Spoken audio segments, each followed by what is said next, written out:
Labas, gintarai, jau laikas keltis.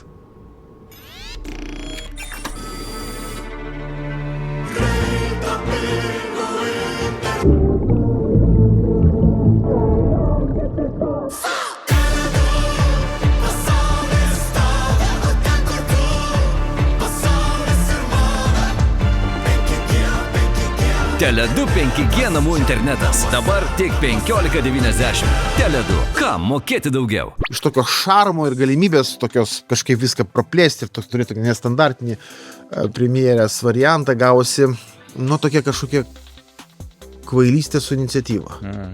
Atrodo, bus sunkaus ekonomiškai. Mes dar nesam pajutę, bet būtent Irano karo padariniai pradės jaustis vasarą, nes kals infliacija. Pas mus dėl reguliavimo ateina vėliau viskas. 4-5 mėnesius nuo karo pradžios turi praeiti, kad pajaustume. Demokratija turbūt reikalauja to, kad partijų pirmininkai turėtų prisiimti atsakomybę. Tie tradiciniai radarai, kurie yra rytų flange, tame tarpe Lietuvoje, jie mums padeda detektuoti tam tikrą oro grėsmę, tik tam tikram aukštį. Ir tai nėra galimybė identifikuoti, kas tai per grėsmė.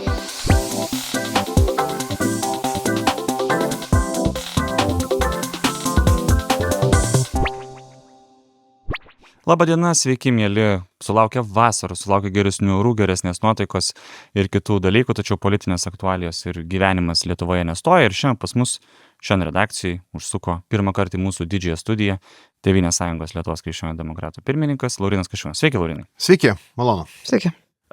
Pradėkim nuo aktualijų. Ta prasme, aš mačiau, kad jūs pasveikinot pokyčius koalicijoje. Taip galima turbūt sakyti, kad pasveikinot. Kodėl? Mes nekart akcentavom, kad Nemuno aušros dalyvavimas valdančioje koalicijoje, tai čia ne tik didelė problema valdančioje koalicijoje, bet tai yra problema mūsų valstybei.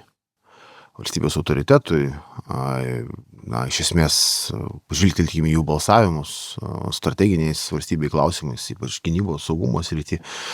Akivaizdu, kad jie elgėsi kaip diversantai vidiniai, bandydami blokuoti tam tikrus sprendimus ir mes kaip valstybiškai mąstanti opozicija galėjom leisti, šiaip opozicija galėjo leisti patiems įsispręsti, bet mes parėmėm savo balsais ir tam tikrą prasme ištraukėm valstybei reikalingus projektus, kai kalbam apie Kapčiamiesčio poligoną, dabar paskutinis balsavimas dėl misijos Hormūzo sąsiaurį. Ypač dabar, kai amerikiečiai galvoja šitas 2 savaitės, koks bus modelis jų buvimo Europoje ir tame tarpe Lietuvoje, tai signalą, kurį planavo siųsti Nemuno aušra ir dalis valstiečių, tai būtų tikrai destruktyvus, bet mes, tam tikrą prasme, padėjom ištaisyti šitą galimą klaidą ir jos nepadaryti. Tai viena vertus tai yra bendrai valstybės problema. Ir tą nuolat akcentuavom nuo praeitų metų vasaros, kad mes esam pasirengę paremti ir mažumos vyriausybę, jeigu reikėtų. Ta esame priėmę ir sprendimą prezidiume, kad tokią poziciją laikyti. Natūralu, kad tas atsikratymas jų yra, kad yra labai pavėluotas, akivaizdu, bet jis yra pozityvus dalykas. Bet tai tuo ir baigėsi tas pozityvumas. O dabar matysim, kaip dėliosis nauja koalicija. Čia matyt, mes turim tokią fenomenalią situaciją šiandien Lietuvoje, kad 2 partijų pirmininkai, kurios dabar dalyvauja koalicijoje, yra šiltose Europos parlamento kėdėse. Trečias yra Jonavoje šiltoje. Kol kas dar Jonavoje, taip. Kol kas dar Jonavoje. Tokia mažiau šiltoje, bet irgi šiltoje kėdėje. Čia kaip pažiūrės. Taip, be abejo. Ir demokratija turbūt reikalauja to, kad partijų pirmininkai turėtų prisiimti atsakomybę. Ne tik įtaką nori turėti, bet turi prisimti atsakomybę. Ir aš čia turbūt vienas pirmųjų paraginau sugrįžti į Aurelijų Verygą, kuris čia moka iš Briuselio mus gyventi, tą patį Virgį Sinkevičių, į Lietuvą pasiimti ministerijas ir jas kuruoti. Akivaizdu, kad to nebus. Čia dabar bando maivosi, truputį vinguriuoja, bet akivaizdu, kad pasirinkimas jų aiškus. Ir tai nėra sveika, nes, tarkim, Aurelijus Veryga, aš patys šiaip gerbiu Aurelijų, tikrai gerbiu kaip politiką, bet jo frakcija, ką jie išdirbinėja Seime, ypač geopolitiniais klausimais, tai yra kažkas kartais ir suprantama, ir nesuprantama, bet šokiruojančių. Nes kai kuria prasme jie nesiskiria nuo Nemuno aušros. Aišku, Virgis Sinkevičius sprendžia kitas problemas. Matyt, ten dar nesisprendė iki galo partija, kas ten tos lyderių bus nuolatinių. Nes mano požiūriu, vis tiek Lukas Savickas, būdamas čia, būdamas frakcijos vadovu, jisai vis tiek pasiruošęs yra prisimti atsakomybę ir jisai, man atrodo, tikrai turi tokias, didesnį pamatą, legitimų pamatą bandyti tapti pirmininku, tai ten irgi bus niuansų. Tai matysim, ką čia susidėlios, kaip persidėlios viskas, ar keisis ko nors vyriausybės programa. Iš tikrųjų, turim dar vieną persidirkimo etapą. Akivaizdu, kad tie balsavimai nebuvo labai didelė naujiena nei socdemams, nei kitiems koalicijos partneriams, jau labiau Nemuno aušrai. Kas jūsų manymų yra tikroji priežastis, kad dabar socdemai pasakė, ačiū, pabandysim dabar be Nemuno aušros? Manau, kad Rūginės eksperimento fiasko. Tai, kad nepasiteisina šitas eksperimentas. Bet pabandė. Pabandė. Ir šiaip man pradžioj praeitų metų vasarą atrodė, kad įdomus variantas. Įdomus buvo tikrai. Žodis įdomus, jis toks. Taip. Tas savyje kaupė daug. Kažkokios vilties buvo. Toks. Bet man atrodo viskas iš tokio šarmo ir galimybės tokios kažkaip viską praplėsti ir turėti tokį nestandartinį premjerės variantą gavosi, tokie kažkokie kvailystė su iniciatyva. Vis tiek mes, politikai, supranti, kur tavo stiprios temos, kur tavo silpnesnės temos, ne visų tų dalykų nežinosi. Tai, kai nežinai, tai tu turi kitus ministrus, komandą, kompensuoji savo silpnumus kažkaip, tai, savotiškai, tai yra komandinis principas. O čia atvirkščiai, čia kur temos mažiau žinomos, ten reikėjo kaip tik rodyti aktyvumą, kurį žmonės iš to labai juokėsi, tiesą sakant, jau pastaruoju metu. Tai ir tokia kažkokia karikatūra ministrės pirmininkės virto. Ir man atrodo, ir socdemuose ten tas nepasitenkinimas jau šią pavasarį labai stipriai pradėjom jausti Seime, vis tiek banguoja, net ir iki opozicijos įvairios tos mintis. Ir aš jau supratau, kad čia turbūt laiko klausimas. Galbūt planuota buvo irgi, tik tai vėliau. Matyt, galbūt po savivaldos rinkimų. Socdemai vis tiek yra stipri struktūriškai partija, nebus tie rinkimai prasti, bet kuriuo atveju, nes tai yra lokalizuoti rinkimai, viską lemia dažniausiai vietinės komandos, merų įdirbis ir taip toliau. Ir matyt, buvo galvojama, kad kažkaip tada galbūt keitimą daryti ir ėjimas jau tada tiesiog į Seimo rinkimus, bandant, matyt, kažkokį naują kvėpavimą įgyti politinį, bet suprasta buvo, matyt, kad to kvėpavimo gal jau nebeišėti pagauti jau iki savivaldos ar po savivaldos ir eksperimentą nuspręsta nutraukti. Dėl Nemuno aušros. Ar tik socialdemokratai yra jau? Mes dabar įpratę kaltinti socialdemokratus, nes taip, be abejo, jie yra didžiausia valdančioji partija ir čia jų atsakomybė. Bet šią savaitę socialiniuose tinkluose buvo vėl prisimintas tas laiškas, kur rašė įvairūs intelektualai, rašytojai, mokslininkai. Žurnalistai, nesikuklinkim čia labai smarkiai. Tvarkoj, daug iškelių žmonių, kurie įspėjo dar prezidentą, dar prieš pirmąjį kartą, kad tai yra didžiulė klaida. Kiek prezidentas neša čia atsakomybės? 2 kartus praleidęs Nemuno aušros koalicijoje sudėtį ir tarp jų Ignotą Adomavičių. Absoliučiai, tai bent jau tie pirmieji metai, sakykime taip, šitos valdžios. Tai mes nekartą esam girdėję terminą, kad yra 4 koalicijos partneriai. Buvo 4 koalicijos partneriai. Tai jisai palaimino šitą koaliciją. Faktas. Jisai pradėjo ją laiminti dar rinkimų kampanijos metu 24 metų rudenį, kai buvo, tikrai neišlaiko politinio neutralumo standartų ir stojo į kairiųjų pusę, pirmiausia, socdemų pusę. Ir tada jiems atvėrė kelią daryti visokius tokius sprendimus į vairias kombinacijas.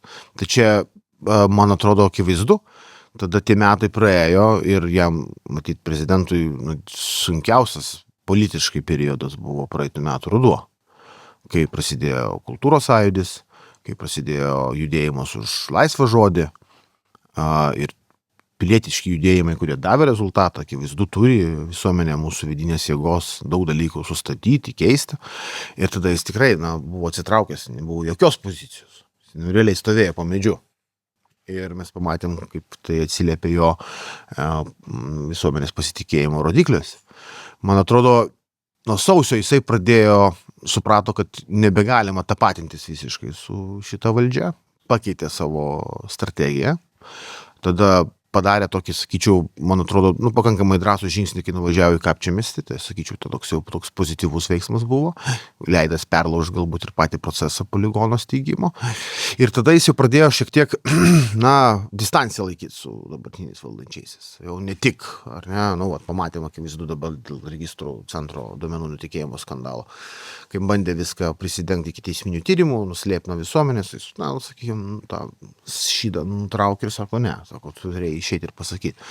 Tai čia matosi, kad jis politiškai suprato, kad norint atstatyti bent iki tam tikros ribos, tam tikrą savo pasitikėjimo rodiklį, prezidentas dabar turi laikyti distanciją labiau. Ne? Tada jis grįžčiau išėjo dėl Nemuno aušros, sakykime, taip ir panašiai. Bet faktas, kad ten, kur mes buvom šitos metus, tai yra, aišku, ir jo atsakomybė, didelė atsakomybė. Bet netgi registrų centro duomenų nusiurbimas nesutrukdė Nausėdai pasakyti, kad Ruginienei didelių priekaištų jis neturi, nepaisant, kaip vyriausybė elgėsi per visą šitą situaciją. Kas jūsų manimų čia yra? Politinis vištakumas ar bandymas toliau koketuoti su socdemais? Aš manau, kad čia truputėlį žaidimas dėl galimų personalijų. Nes socdemų viduje yra tikrai didelis noras pakeisti ministrą Budrį. Jeigu dabar apklausą padarytų frakcijų iš 52, nežinau, ar Budrys surinktų bent vieną balą. Tikrai, balso neturėtų nei vieną. Gal Motuzas pabalsuotų, su juo dirba. Bet faktas, kad yra noras tikrai partijai keisti. Ir aš manau, kad šiek tiek prezidentas stiprina savo dėrybinės galias prieš jau personalijų parinkimą. Jo tikslas yra saugoti Budrį, beveik turbūt bet kokią kainą. Mindaugas Sinkevičius daro irgi įdomų veiksmą, kviečia Mindaugas Virgis Sinkevičius atvažiuok, užimk ministro poziciją. Mes suprantam, kad jis niekur nevažiuos, nes Briuselė yra gera.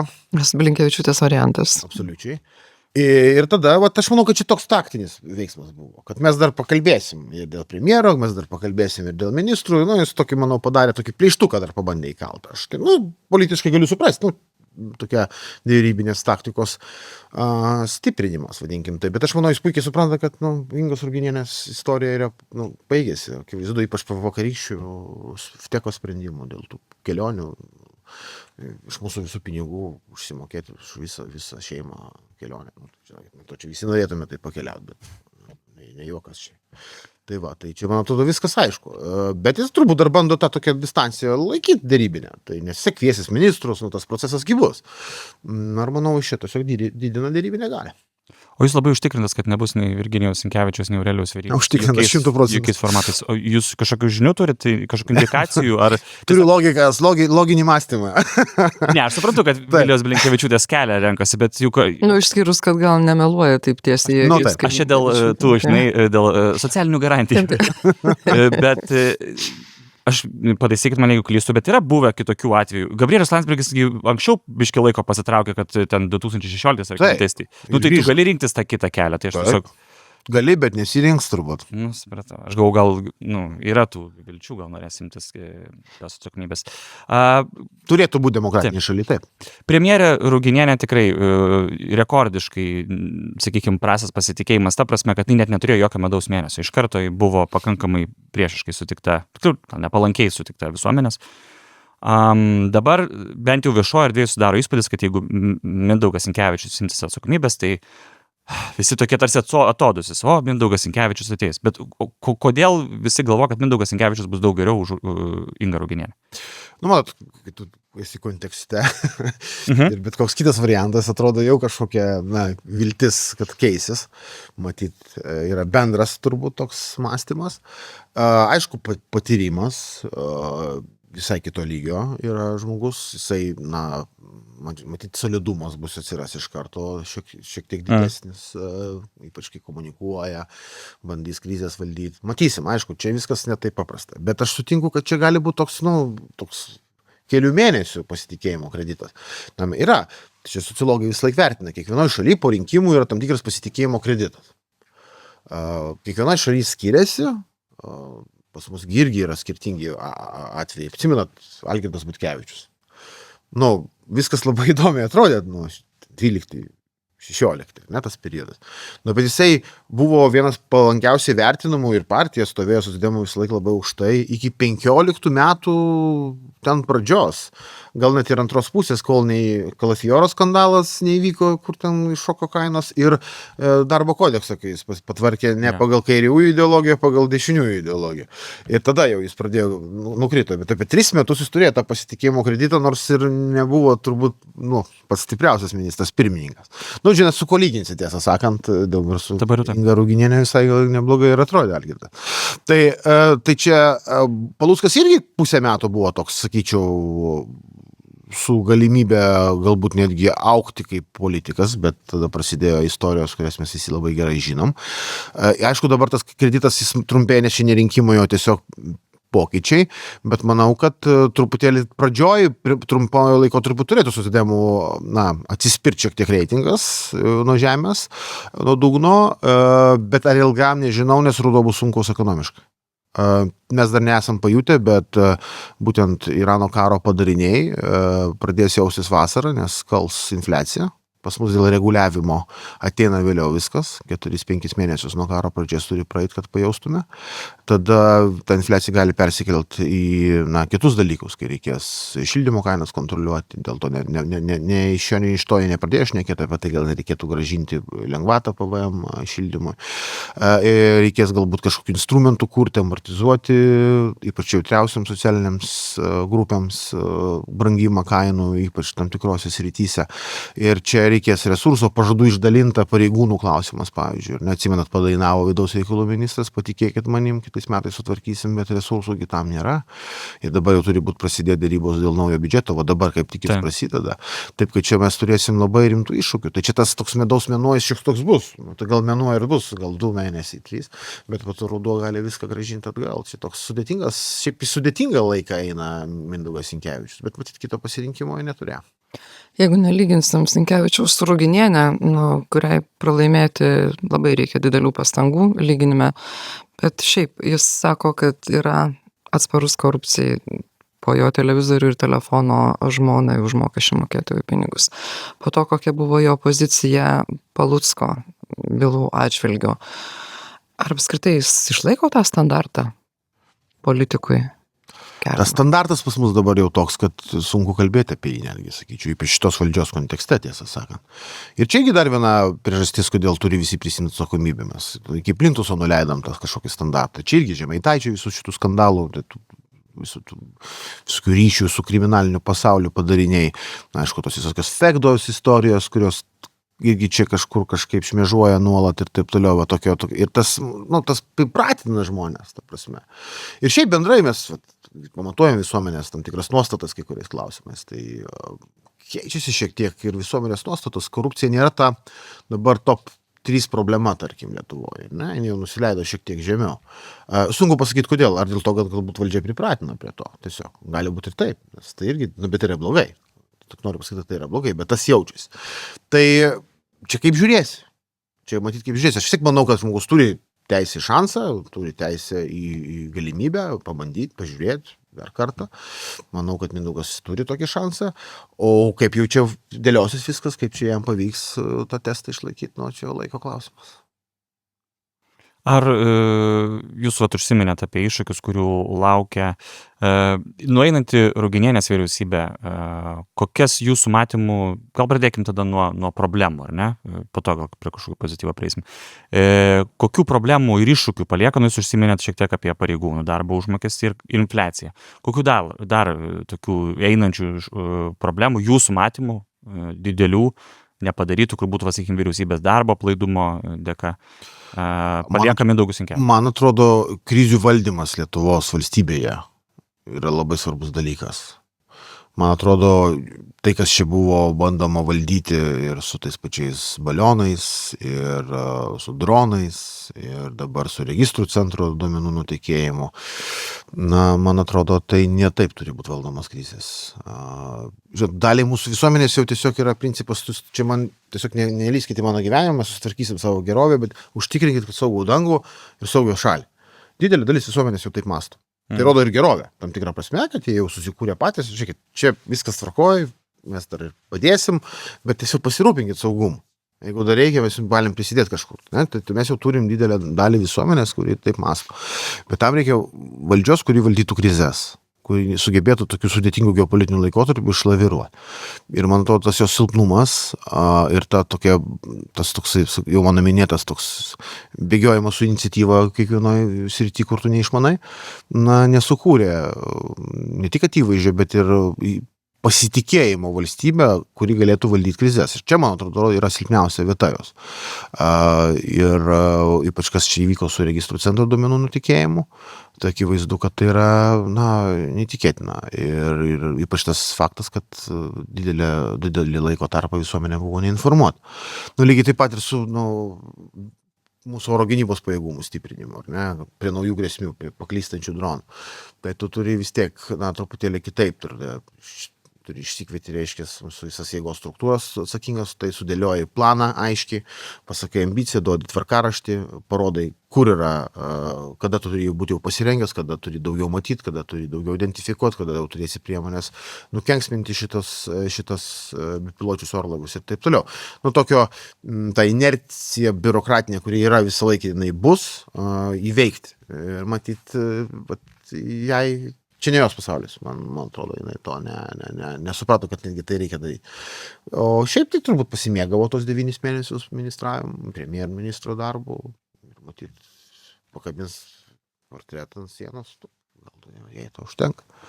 Bet ar galim tai laikyti tik tai Ruginienės problema? Kitaip tariant, kiek Ruginienė pakeitus Sinkevičium arba kitus Sinkevičium, bet kuo, kiek nuo to pasikeis socdemų potencialas sugebėti suformuoti veiklę vyriausybę, efektyvę vyriausybę ir suvokti, kas yra krizė tam, kad galėtų ją tinkamai valdyti? Tai jo, absoliučiai, mes, man atrodo, grįžtam prie teiginio, kurį jau kartojam, beveik 1,5 metų, jie atėjo į valdžią nepasiruošę, visiškai.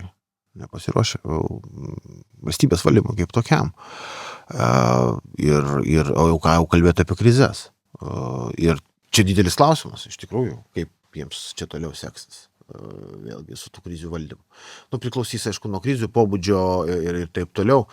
Nes čia kiekvieną dieną yra rizikos. Kiekvieną dieną eina ukrainiečių dronai į Rusijos strateginius objektus, eina teisėtai, taip ir turi būti. Rusai taiko radioelektroninę kovą ir tie dronai paklydėliai gali būti rytoj, poryt, užporyt, po savaitės.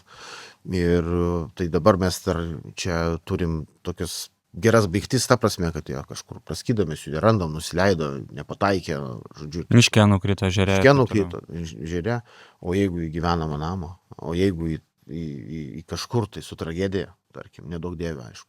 Tai čia vėl dar viena iškart vyriausybės krizė, ta prasme. Akivaizdu. Tai sunkiau nuslėpti trupučiu gal. Jau tada bus sunkiau jo nuslėpti. Tai, daug dievė, kad to neatsitiktų, bet iš esmės toks scenarijus, ar ne? Ir tada iš esmės dronas, visai valstybę paralyžuoja.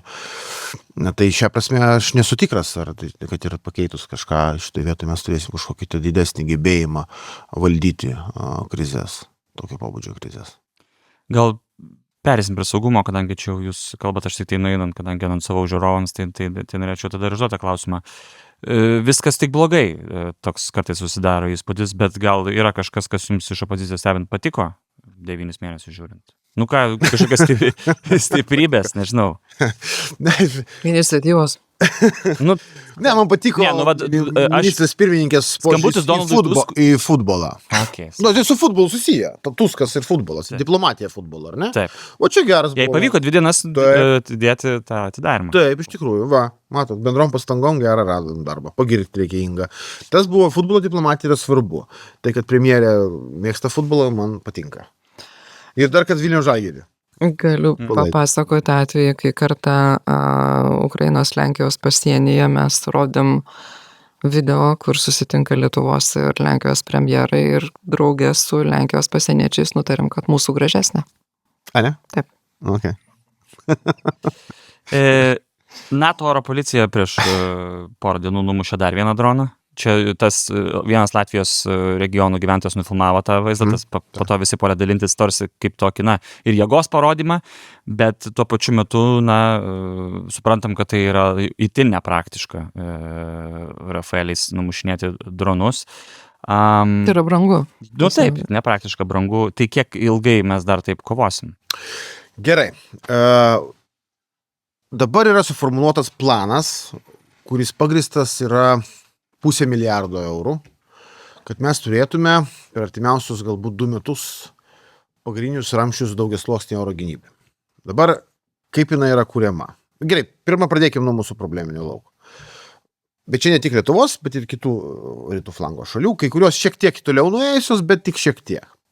Tai pirma, mūsų radarai, tie tradiciniai radarai, kurie yra rytų flangė, tame tarp ir Lietuvoje, jie mums padeda detektuoti tam tikrą oro grėsmę, tik tam tikram aukštį ir tai nėra galimybė identifikuoti, kas tai per grėsmė. Kitaip tariant, tu radarė matai tašką, kuris artėja į Lietuvos oro erdvę. Tada turi vizualiai nustatyti, kas tai yra. Kol kas, kadangi kitų priemonių neturi. Tai tada oro policija kyla ir buvo atveju, kai buvo paukščių būriai, buvo atveju, kai yra bepilotis orlaivis, tu turi nustatyti vizualiai, kas tai per objektas ir jeigu yra galimybės, jį sunaikinti, kas įvyko Latvijoje ir Estijoje. Lietuvoje to kol kas nepavyko padaryti. Dabar tas planas, apie kurį aš sakiau, iki vaizdu jisai užpildo tas spragas. Kai dronas nusileidžia žemiau nei 300 metrų, jis dingsta iš radaro. Tai mes dabar jau perkam trumpojo nuotolio radarus, tam tikrus sensorius, kurie viena vertus leis matyti visame aukštyje, kita vertus jau ir identifikuoti, ar tai bepilotis orlaivis, ar tai yra kita grėsmė. Nes grėsmių gali būti įvairių, balistinė raketa, sparnuotojo raketa, priešiškas lėktuvas, ar ne, sraigtas ir taip toliau.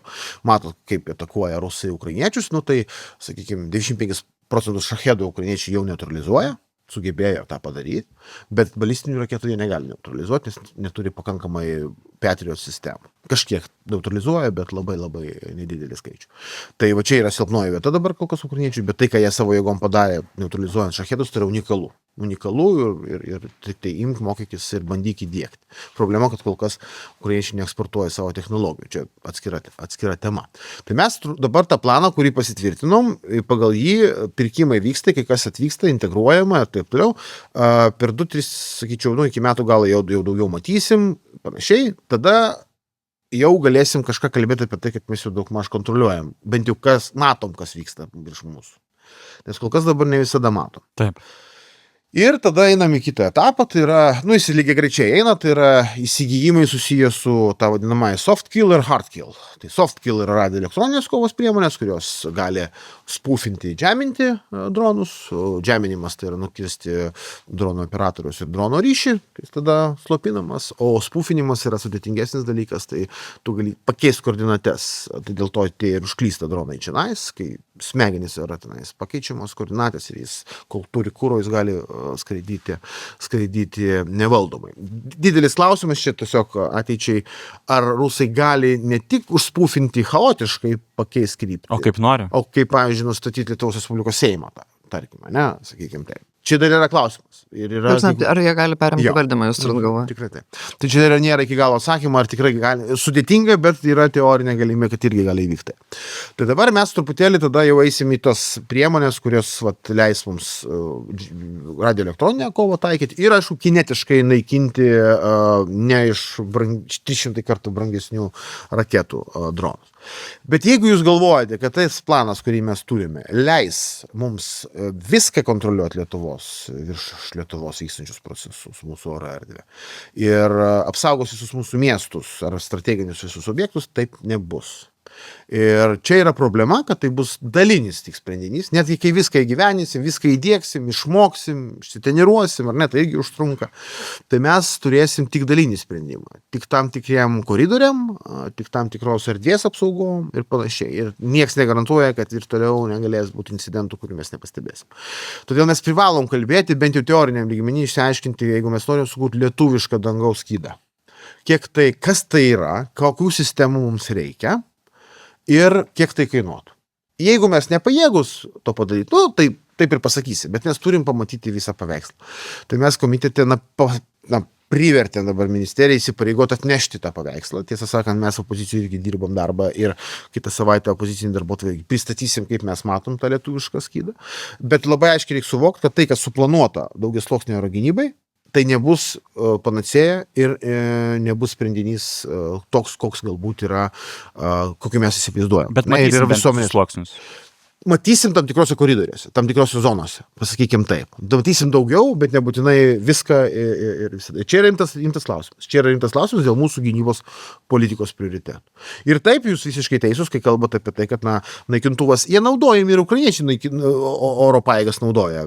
Sraigtus, lėtesnius, kurie gali šahedus iš oro daužyti. Yra naudojama, bet faktas, kad tai nėra pats efektyviausias būdas. Taikos metu vienam kitam paklydusiam dronui taip, bet tik kai dronų spiečius, čia ne apie tai kalba, tu turi turėti mobilias komandas, tu turi turėti antžeminės įvairias sistemas, dronas su dronų koncepcija gyveninti praktiniai, kad tu galėtum neutralizuoti tai, kas skrenda į mūsų strateginius objektus, į mūsų miestus, į mūsų žmonės. Tai šią prasme diskusija apie tas prioritetinės kryptis gynybos jinai turi vykti. Mums reikia pabaigti vien tik tai užsifiksuoti, tai yra 5,38 BVP, čia rekordas, čia vienas geriausių duomenų rodiklių NATO, puiku, nuostabu, atrodom gražiai, tezėse skambam gerai, bet jau pradėt klausti, kur tu investuoji pinigus. Ar tu į ateities gynybą investuoji, ar investuoji dalykus, kurie galbūt, sakykime, taip reikalingi, bet gali palaukti, pavyzdžiui, arba ne dabar yra prioritetiniai, sakykime, taip toliau. Tai va šitą diskusiją reikia kelti į tokį lygį. Ir čia, aišku, mes turėsim daug diskusijų. Čia kalba žmogus, kuris galėtų daug papasakoti apie šarvuočių pirkimą. Tuo metu, kai jau buvo pradėtos kelti diskusijos, ar tikrai tai yra būtiniausias pirkinys tuo metu. Kalbam apie dabar tankus. Taip. Pavyzdžiui, Jo, tai jūs žinote, tai tankų sprendimas buvo jau sudarytas iki manęs. Aš buvau sudėliojęs truputėlį laikę tankus išsklydžių. Dėl biudžeto apkrovos mes nutarėm nebepirkti tada bataliono tankų iš karto, bet iki 35 kuopą. Kitaip tariant, aš bandžiau nuimti naštą ir rasti tokį sprendinį, vadinkim taip, kad nuimti naštą nuo biudžeto, tuo metu šiek tiek mažesnio, gerokai mažesnio, tam, kad atlaistinti pinigus oro gynybai. Tai bet per savo tos 8 mėnesius nupirkau, užkontraktavom vidutinio nuotolio oro gynybos sistemos, antžeminę NASAM sistemą, 2 M-SHORAD sistemas, tai va iš tų lėšų ir ką mes galėjom, ką paskyrė vyriausybė papildomai, tada investuoti tuos dalykus. Tai aš buvau, taip, po to Dovilė Šakalienė vėl viską grąžino atgal, iki 30 metų reikia pirkti tankų batalioną. Bet tankų batalionas čia turi tą politinę potekstą, reikia vis tik pagaliau pasakyti, vis tiek, Vokietijos brigada yra čia. Čia yra istorinis sprendimas, čia yra antros kariuomenės efektas ir kažkoks įsigijimas iš vokiečių didesnis, leopardai, visą kitą, irgi yra, manau, dalis tokia saugumo polisų. Ne? Tai, bet aš sutinku, kad valstybei buvo galima dar šiek tiek šitoje vietoje permastyti, bent jau išdėstyti laikę ir palikti tą planą, kurį aš buvau palikęs, nubraižęs. Tai čia yra momentas, bet kiti momentai yra susiję turbūt bendrai su gynybinė mąstysena mūsų. Pirma, mes kaip valstybė privalom savo atsakyti, jeigu kažkas nesuveikia kolektyvinėje gynyboje, ar mes kaip valstybė esam pasirengę gintis patys. Ir kiek laiko mes galim būti tuo, kaip aš sakau, lietuviškų dygliuotų ežių, kuris net daug ir stipresnė rusiškai meškai būtų pernelyg nepatogus. Vat mes turim tokią filosofiją turėti. Kai turi tą filosofiją, viskas yra kitaip, ar ne? Tu visai kitaip žiūri į savo gynybą ir turi, aiškiai strategiją. Kita problema, tai kad mūsų gynybos planuotojai, taip yra ta inercija, bet čia reikia visiems prisiimti atsakomybę. Vis tiek, tai yra, jie gyvena senesniuose koncepcijos. Ir prisitaikyti iš naujo prie naujos karybos, iššūkių karyboje, tai yra iššūkis. Reikia permastyti. Ir labai greitai keičiasi. Jeigu gynybos produkto ciklas Europoje, vakaruose yra 5-6 metai, Ukrainoje yra 6 mėnesiai. Kaip viskas kitaip vyksta. Ir tavo kitaip reikia pagauti. Ir čia yra taip, aš puikiai atsimenu tas diskusijas 22 metų, dar 2 metus mes diskutavom, ar dronai yra transformacija, ar tai yra šito karo aidas ir jisai pasibaigs su šito karu. Įsivaizduojat? Atsimenu, nes buvo diskusija, ar čia taip naudojanis artilerijos sviedinių nėra. Absoliučiai. Ir dabar, man atrodo, niekam nebekyla klausimų, kad karyba bus dar kitokia, kita, su dirbtiniu intelektu, ir visa kita, bet norint pakilti tą lygį, tu turi būti, perprast, kas dabar vyksta. Ir mes vis dar, manau, šiek tiek pernelyg inertiški.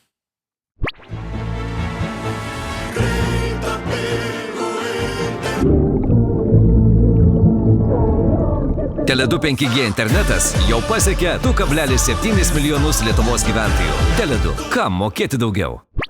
Tai oro gynyba puiku, įsigijimai vokiečiams, bet yra kitas dalykas, kurio nepadarė nei jūsų vyriausybė, nei dabartinė vyriausybė, ką mes, aišku, sugebėjom pamatyti, tai gavę pirmąjį istorijoje oro pavojų NATO sostinėje. Tai yra, kad priedangos, slėptuvės iš esmės yra, neišvystyta sistema, nieko nėra padaryta, durys neatsidaro, mokinius veda į salę su langais ir taip toliau. Na, dėl to, kad durys nesidaro, tai faktas, kad taip neturi būti ir jeigu tu jau priskyriai tą patalpą, tą vietą kaip priedangą, tai tu jau pasirūpink, kad tai būtų atidaryta. Tai čia, aišku, jau yra ir savivaldybių lygmens klausimas. Bet, turim būti realistais. Ta prasme, aš mačiau Suomijos slėptuvę. Aišku, Suomijai turi geras geologinės sąlygas daryti slėptuvės, bet jie ruošiasi nuo Mannerheimo laikų dar vienam kariniam konfliktui. Buvo slėptuviai, kuri pastatyta buvo 2001 metais. Suomija apskritai visą savo populiaciją galėtų apsaugoti. Absoliučiai. Helsinkije tiek slėptuvių yra, kad tilptų 140% Helsinkio gyventojų. Aš dar sakau, ar jūs metro turit? Jo, sako, metro turim, bet metro neapsaugo do biologinio ginklo. Įsivaizduojat, kokio lygio, kokiam jie kriterijoje yra, ar ne? Tai mūsų ambasada Helsinkį net žino, į kurią slėptuvę turi eiti, jeigu kas. Slėptuvės priskirtos. Yra statymai, jeigu tu statai namą, tu privalai turėti savo asmeninę dar ir slėptuvę. Bet tai čia yra ilgų dešimtmečių įdirbis, kurį reikia suprasti. Mes to nedarėm. Nedarėm atkūrus nepriklausomybę ir natūralu, kad pradėjom galvoti 22 metais, tai vis tiek, bent jau klasifikavom, kas yra slėptuvė, kas yra priedanga, kas yra kolektyvinės apsaugos statinys, pakeitėm įstatymą, kad didesnis nei 5 aukštų namas, plus jeigu tai yra visuomenis pastatas, turėtų bent jau būti su priedangom tam tikrom, su standartais. Tai laukiu, kada pirmas pastatas bus pagal šitą standartą, nes po to standartą 1,5 metų mes rašėm, tiesą sakant, priėmėm įstatymą, 1,5 metų dar standartą rašėm. Čia ir tokių dalykų būna pas mus Lietuvoje, dėja, bet taip yra, kai yra biurokratinė inercija. Na ir natūralu, bent jau pradėjom tokią registruotis savivaldybėm, ką mes turim, ar ne, tą pasidaryti higieną tam tikrą, auditą, savivaldybės turėjo patikinti, kurios vietos tinkamos būtų priedangom ir taip toliau. Tai bent jau šitą tokį pasidarėm bazinį iš tų, ką mes turim. Kita vertus, supraskime vieną paprastą dalyką, tai yra didžiuliai pinigai. Didžiuliai pinigai rengti slėptuvę kokią nors Lietuvoje. Tai yra didžiuliai. Ir tada turim skaičiuoti, ar geriau oro gynyba, ar slėptuvė, ir visi kiti dalykai. Tai faktas, kad mes, tik tai pirmose žingsniuose, kai kalbam apie civilinę saugą. Tai yra faktas. Dabar, pavyzdžiui, yra gynybos fonde dalis civiliniai saugai numatyta, ar ne? Ir mes paėmam tos ten 40 milijonų, 25, man atrodo, ir pabarstom savivaldybėm. Tai savivaldybė viena kita kažką pasidaro. O mano pasiūlymas buvo, gal kažko didesnio pasidarom. Paėmam ir iš tų pinigų paruoškim mūsų kelias centrinės ligoninės. Padarykim pažeminės ligoninės iš jų, ar ne? Pažeminius aukštus padarykim. Kitas sprendinius ir mūsų ir Kauno klinikos, ypač palankios tam, kad nes tai yra mastelio tipo ligoninė. Taip, ir požymius turi, ten galima dalykus daryti. Sutvarkom kažką vieno didelio, o po to, o ne tenais pakrapštom, pabarstom, kas neduos kažkokio didelio efekto. Tai esam tokioj stadijoje. Tai faktas, kad jis yra tokia, vis dar. Bet sutinka, kad visi čia turi. Ne, tai aišku, bet man tiesiog įdomu klausimas yra, kodėl apie tai, nes girdėjom apie dronus daug laiko, dar ir jūsų vyriausybėje būnant, jūs irgi ten tarpusavy diskutavot ir to diskusija garsi visada yra, bet slėptuvės ir priedangos niekada nebuvo tarsi diskusijų objektas. Tai kad ir dabar nėra tokia apimtim, kokia turėtų būti. Faktas. Bet vėlgi, turėkim galvoj, toj priedangai, kur aš Helsinkį buvau, aš paklausiau kainos. Tai ten tilptų 6,000 žmonių, kaina 70 milijonų. Bet vėlgi dėl geologinių sąlygų galimai turbūt, kad dėl to jinai yra pigesnė. Pigesnė turite? Taip, jeigu čia būtų, pavyzdžiui. Aš gau čia brangesnė. Ne, tai čia yra dalykai, kurie akivaizdus. Tai nėra taip paprasta padaryti tokius dalykus. Tai yra didžiulės investicijos. Tai reikia tartis visai visuomenėje, supras, kad skiriam tos milijardus į civilinę saugą, o ne į, pavyzdžiui, gynybą. Aš vis tik galvočiau, kad geriau, ieškoti tam tikro balansą.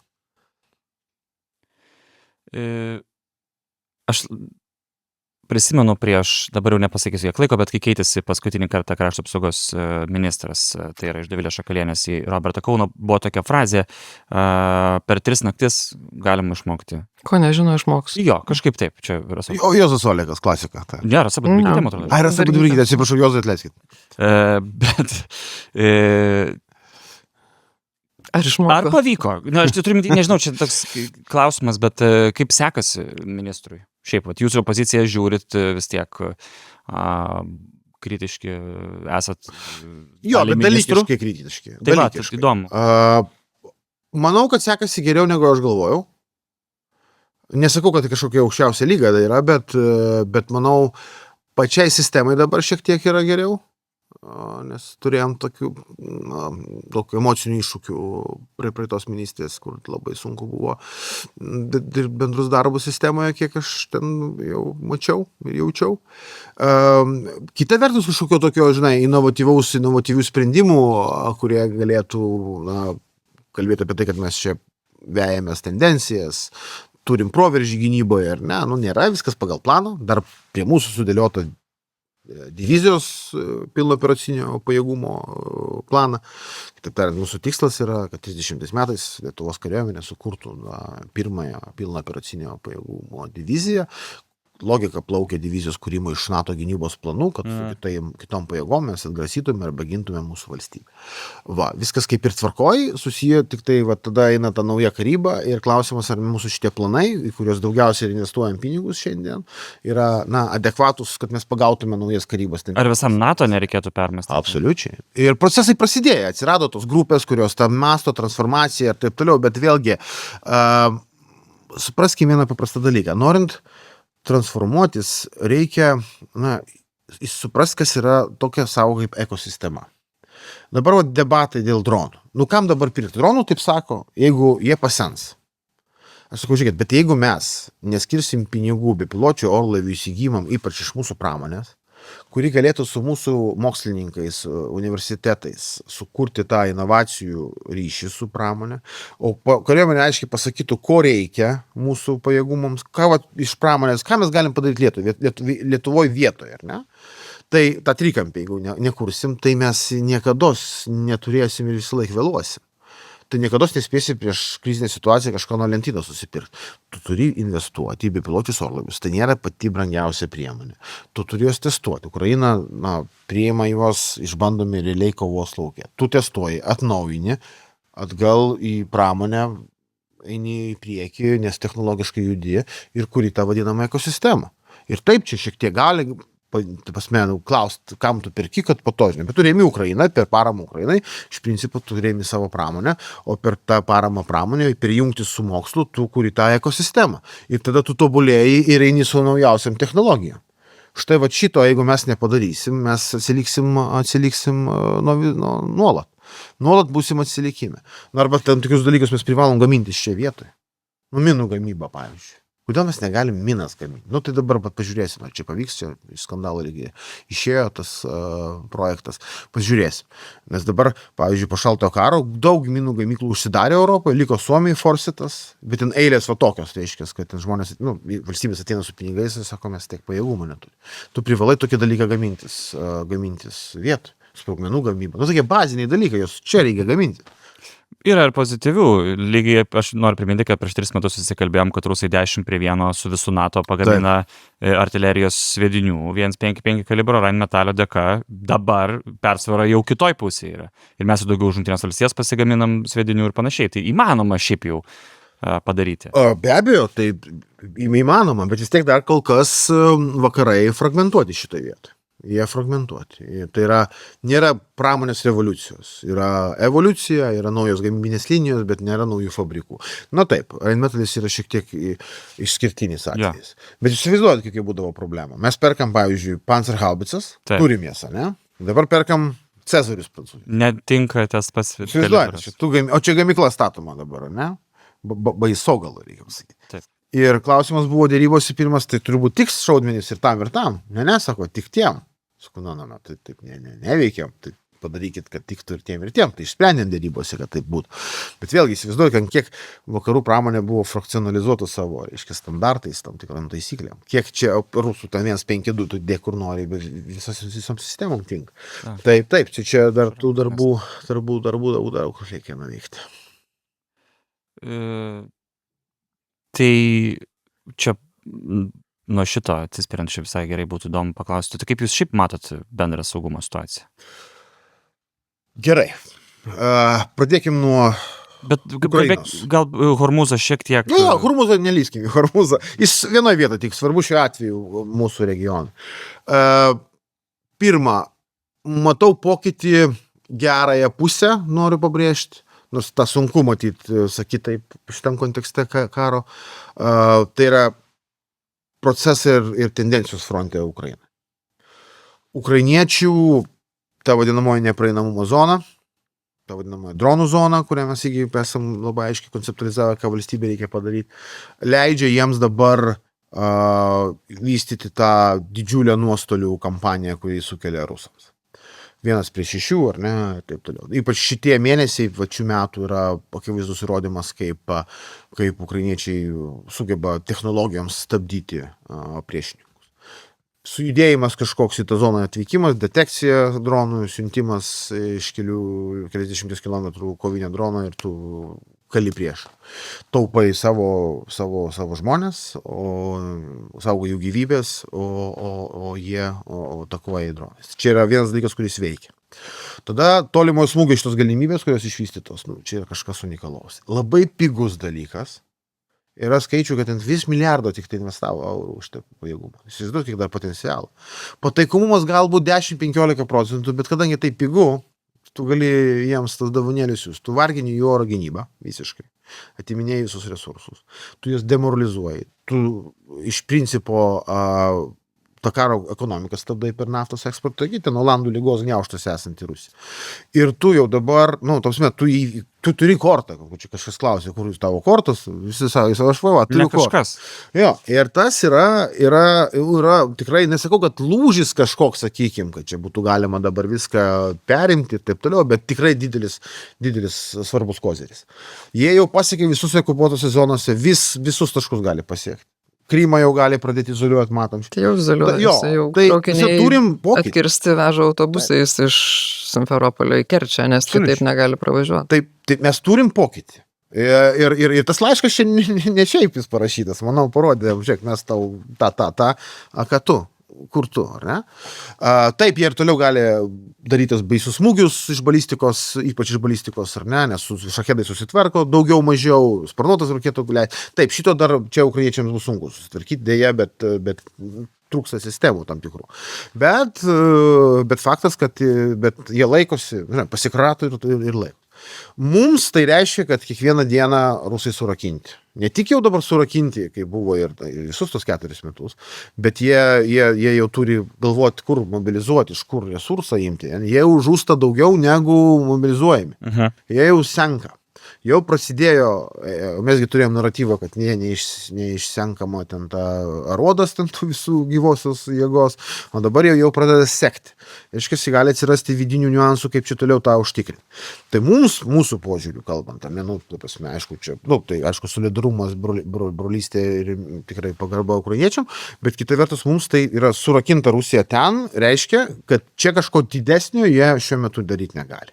Ir turbūt artimiausiais metais negalės, išskyrus, aišku, pilkos scenarijos, pilkosios zonos įvairias atakas kaip diversijos, sudėtingi dalykai, kurie gali demoralizuoti ir mus, dronai įvairūs ir panašiai. Ir tada, ką mes čia turėjom prieš porą savaičių, jie pamatė, kad jiems jau yra sunku ir jie tada pradėjo Baltijos šalis kaltinti, kad jūs leidžiat oro erdvę naudotis ukrainiečiams, tą visą propagandą pradėjo varyti. Ar ne? Ir taip toliau. Koks tikslas buvo? Ir eskalacija tokia stiprinti prieš mus. Ar ne? Latvijos pasirinko, bet ir mums siuntė daug žinučių.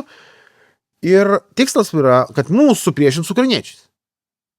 O jūs dronus gaunat, tai dėl to, kad ukrainiečiai siunčia. Tai pasakyti ukrainiečiam, kad jie atsitrauktų su savo smūgiais toliau nuo NATO sienų. Aš manau, kad toks ir tikslas buvo. Bandymas priešinti mus. iš karto, ne? Ir, bet mes, atrodo, veikti taip reagavom daug ar mažiau adekvačiai. Jeigu neskaičiuosim Nausėdos pareiškimo, kad visos pusės turi žinoti, Jo, nelaidysim čia dronų. ten jau taip. Bet iš principo, Biški buvom pasimovę ant Jo, jų kabliuko. truputuką taip.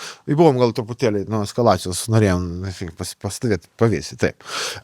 Ir čia va tas momentas. Ir tas bus daugiau. Ir ko galima tikėtis iš rusų dabar, tai daugiau tokių bandymų mus paveikti per tokius, sakykime, tai pilko zonoje esančius, ne agresijos, bet provokacijų, diversijų, visokius kitokius scenarius, ar ne, kurie irgi turi metodikas, kaip tai taikyti.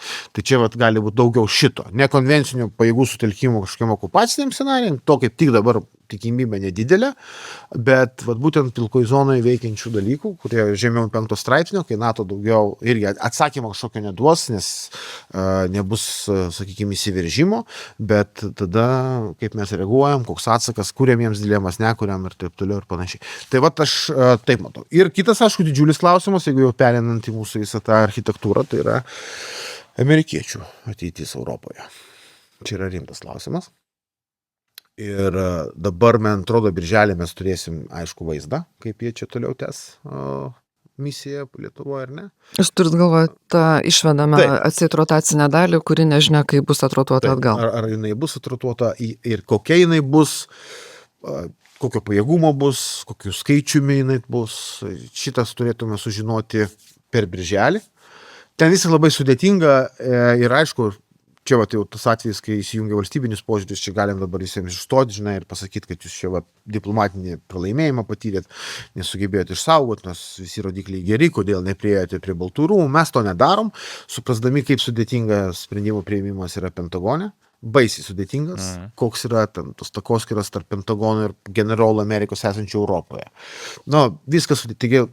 Geriau dabar luktelti ir pažiūrėti, kaip viskas susidėlioja. Aišku, turėkim galvoj, esminis dalykas amerikiečių buvimo Europoje net ne tos pajėgos, kurios yra reguliarios kalbos. Enableriai yra. Būtent. Strateginiai enableriai, strateginiai įgalintojai, kurių Europa tiesiog neturi. Ar pajėgų mes galim sugeneruoti. Ir tikslas yra į planus NATO, kuo daugiau sugeneruoti reguliarių pajėgų. Iš čia mes kūrėm diviziją, vokiečiai čia brigadą atvežė, kitos divizijos vokiečių stovi pasirengusios pagal NATO gynybos planus ir taip toliau.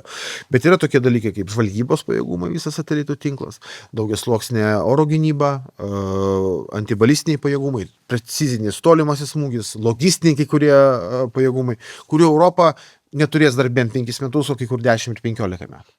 Tai jeigu šitie bus išvedami iš Europos pagal gynybos planus, čia jau yra blogai.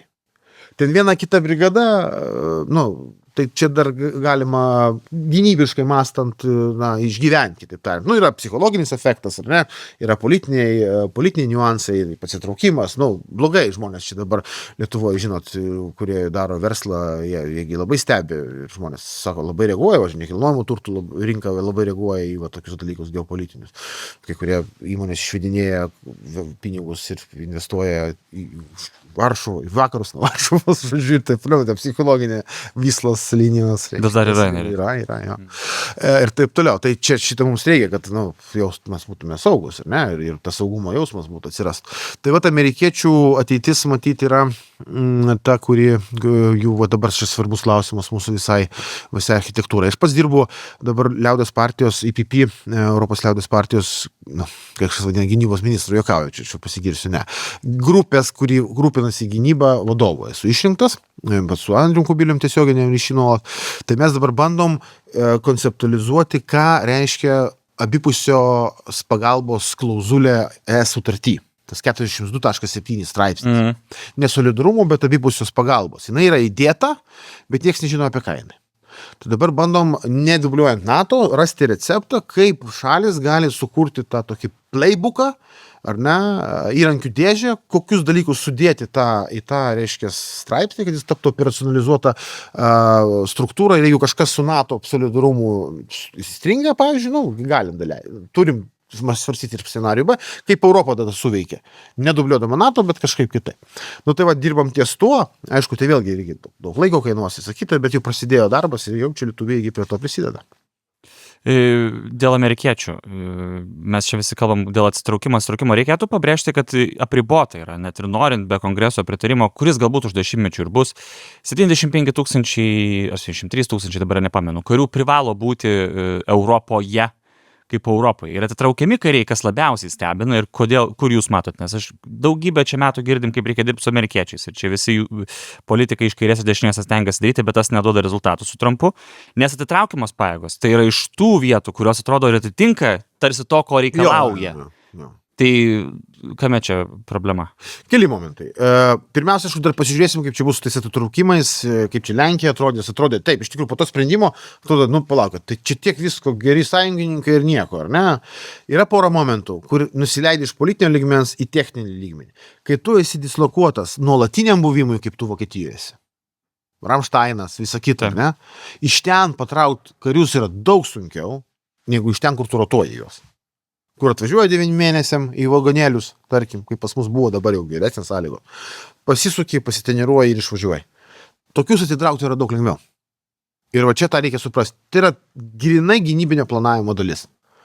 Ir čia Trumpas bus, Obama bus, nesvarbu, pasakys, žiūrėk, tiesiog yra paprasčiau tai padaryti, negu dabar ištraukti ten, kur nuolat gyvena, kur darželiai, lanko darželius, mokyklos, šeimos ir taip toliau, ar ne? Ir panašiai, ką mes kūrėm su vokiečiais čia, tiesą sakant. Dėl to tas permanent yra labai svarbus, čia buvimas. Tai čia vienas svarbus, bet jis be galo svarbus dalykas, suvokiant tos momentus. Bet faktas taip, kad kažkaip matys, turi, žinai, tas, ar tu turi prieimą prie Trumpo, neturi, ir ar tai veikia sprendimus ar ne. Bet luktelkim ir sužinosim, veikia ar ne. Man atrodo, Lenkai vis tiek Navrockis sugebėjo sustabdyti tą atitraukimą rotacinių pajėgų. Pažiūrėsim, ką jie gaus papildomą, ar tiesiog sustabdė tai, kas buvo suplanuota, vadinkim taip. Kodėl sakot, kad pavyko sustabdyti? Nes tas Trumpo tvytas, tai jisai nieko nelėmė, nes Pentagonas sakė, kad nežino. Jo, tai šitas atvejis, kai yra tvytas, dabar visi galvoja, kaip jį dabar operacionalizuoti. Tai čia yra nauja trumpiškas modelis. Tai aš ir sakau, luktelkim birželį, per birželį turim sužinoti realiai, kas yra Lenkijoje, kas yra Lietuvoje ir taip toliau. Čia dabar ta architektūra turėtų pateikti Briuselį, NATO, kaip jau toliau bus čianais. Bet yra kitas momentas, kurį reikia irgi turėti galvoj. Kai kurios bazės amerikiečių Europoje yra labiau netgi skirtos ne kažkokie Europos apsaugai, bet amerikiečių interesams kitose regionuose, pavyzdžiui, artimuosiuose rytuose. Tai natūraliai su tuo, tai reiškia, kad tiesiog amerikiečiai, neišvengiamai vis tiek bus čia, nes tų bazių jiems reikia. Ir kitas labai svarbus dalykas – branduolinis skėtis. Apie jo kažkokį atsisakymą, atitraukimą nėra kaip kalbų, kaip tik yra apie norą truputėlį jį modifikuoti į mūsų pusę. Iš čia diskusijos ir Lietuvoje dėl 127 straipsnio keitimo. Dabar turbūt paralyžuoti ėjom lygiai ir iniciatyvą, jau po truputį, bet dabar dėl tų vyriausybės pertvarkymo, manau, tas nusikel gali į rudenį, tokį jo pojūtį turiu. Ir labai svarbu suvokti, kol amerikiečių branduolinis ginklas yra Europoje, bus ir konvencinės pajėgos. Nes jos reikalingos tam, kad saugoti branduolinį ginklą. Taip, kad čia, negali sakyti, Amerika traukėsi, tas per stipru. Jie riboja savo buvimą, bet jie yra ir lieka Europoje. Good night, left side.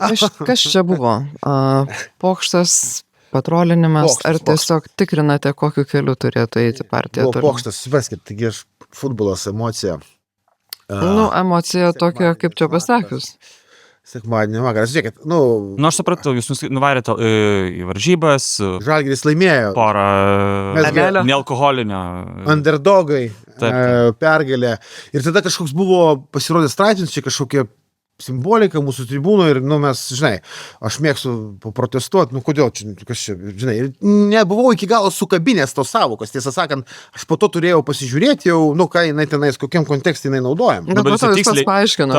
Po to jau paaiškinau, Tu straipsnį netimetėt? Ne, tai dėl to, žiūrėkit, aš tą straipsnį įmečiau tam, kur mano požiūriu yra stupidity kaltinti tribūną, kad yra kažkoks tai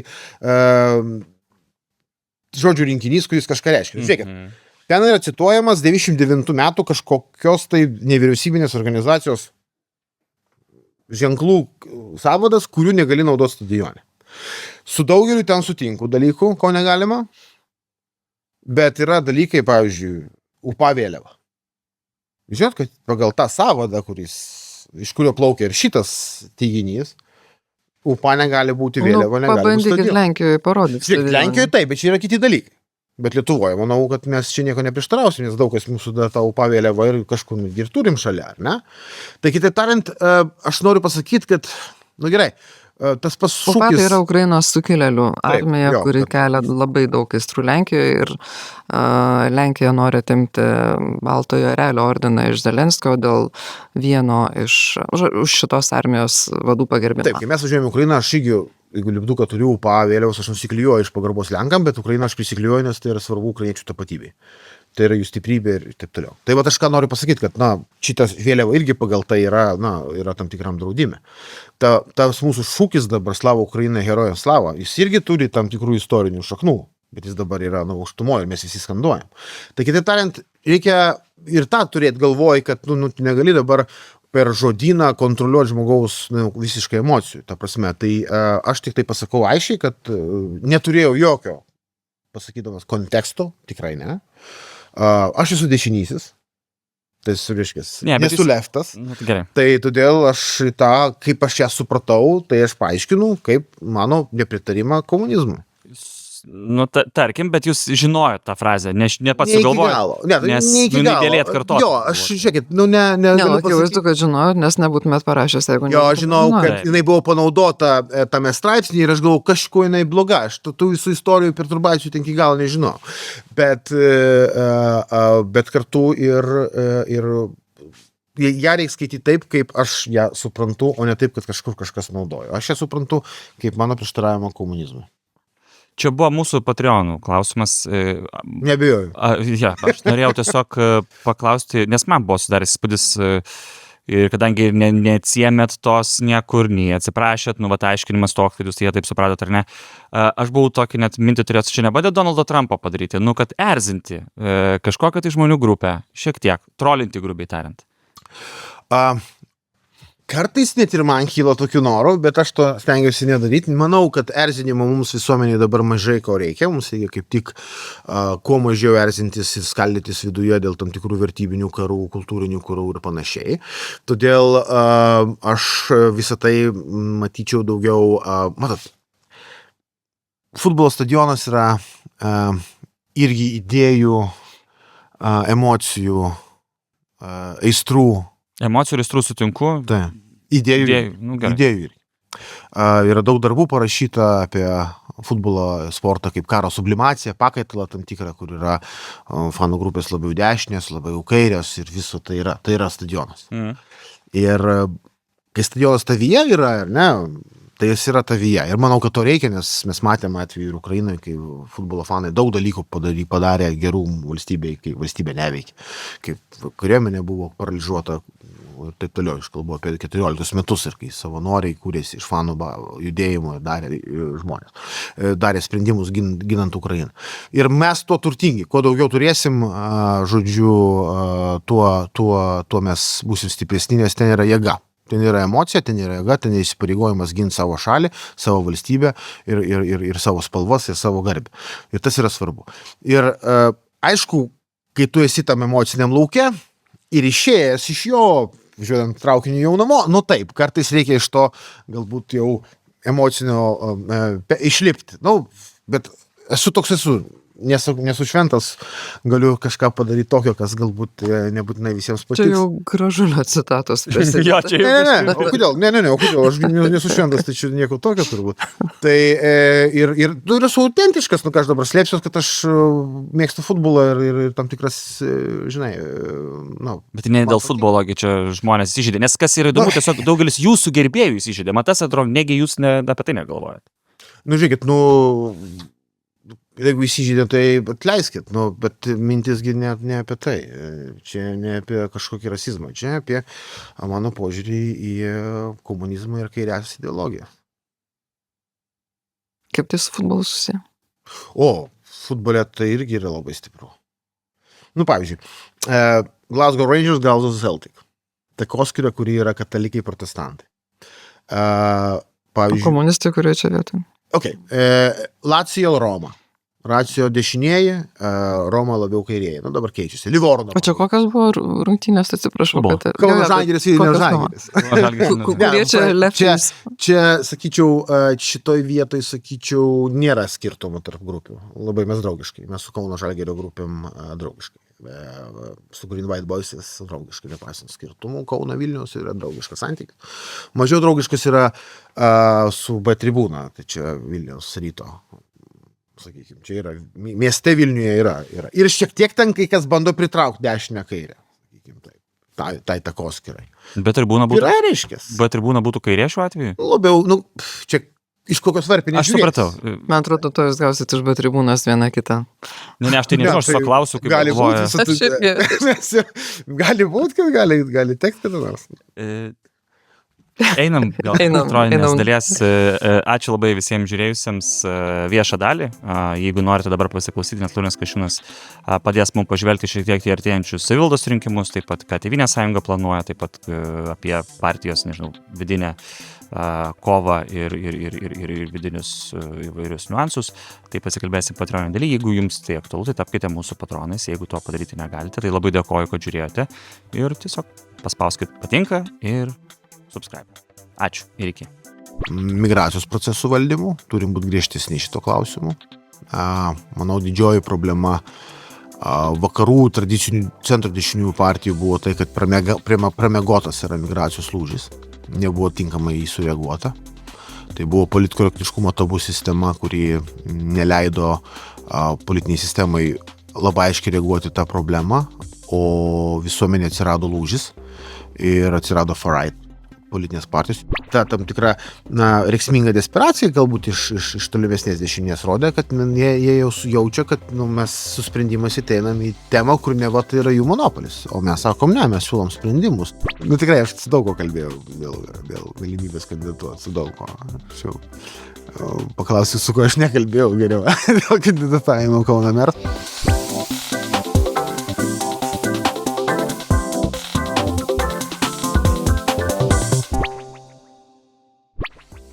Jeigu šitą nufilmavom, galėsim nusiųsti Janutienį, jinai galės padaryti reportažą kaip Kasčiūnas redakcijai. Nu, Rūmus raktus nuo rūmų. Buto, kuriame sudėti pinigai. Būtų, kuriame sudėti pinigai. Ten tai beprotybė visiškai tas kanalas.